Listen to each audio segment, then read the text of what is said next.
past 47 years, artists from across our region have gathered at the Exchange Place in Kingsport to demonstrate 19th century crafts at the Fall Folk Arts Festival. Don Berger is here to get us ready to step back in time at the Exchange Place. Don, appreciate you being here. Thanks for having me. And you're one of those artists. Yes, I am. This is an important time of the year for you, isn't it? I'm really excited about it because the Exchange Place is such a wonderful organization and opportunity to learn and take part in your past. And also to take your craft and your art and get it out there to folks. Just then share it with them. Yeah, I like to demonstrate what I do in public and get people involved in the craft itself. And you're a potter. And you have some of the examples of your work out here. And before we get into the festival, let's talk about some of your work because it's beautiful.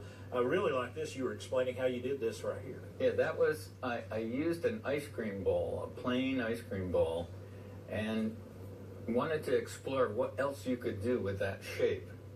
And I had been doing weaving with clay, so I thought I would weave something that you could then put some yarn or twine or wire in and then hang that. Yes, and that's gorgeous. I love the colors on that too.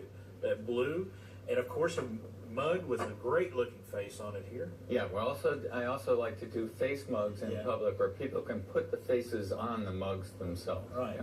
Maybe someone in their family. Yes, they do. Actually. And show us I love the name you got on these.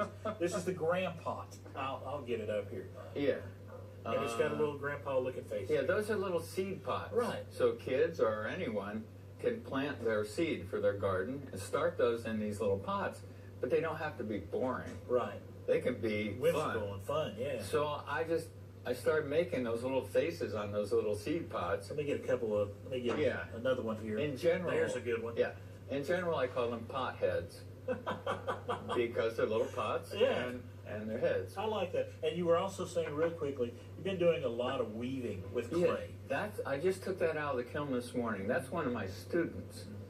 And she's using a plain old dish as a form, and then using her imagination and the skills that she's learned, and she made this beautiful little tray. That's amazing. And that's just one aspect of this festival that's coming up. Yes. And let's talk about the festival because you got great music, and we got the dulcimer up here. You're going to be able to hear music from the dulcimer, all types of music coming in. Yes. I like that throughout the festival, there are traditional crafts, everything from a blacksmith, to people making brooms and so on. And throughout this, you've got traditional music provided by people from the area. Right.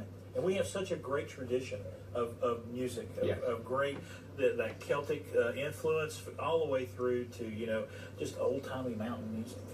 Yes, last night I was on the Yarn Exchange, the radio show, and they featured This'll Do, and they call their music Celtalachin. Celtalachin. That's a new one. I like that. Pretty catchy, yeah. All right. Yep. Well, Don Berger, thank you so much. You're so welcome. Thanks for having me. It is going to be so much fun. It's happening this Saturday and Sunday. It is the Fall Folk Arts Festival right there at the Exchange Place off of Orbank Road in Kingsport. There's a number. There's a website. Folks, it's going to be a great couple of days of going back in time at the Exchange Place.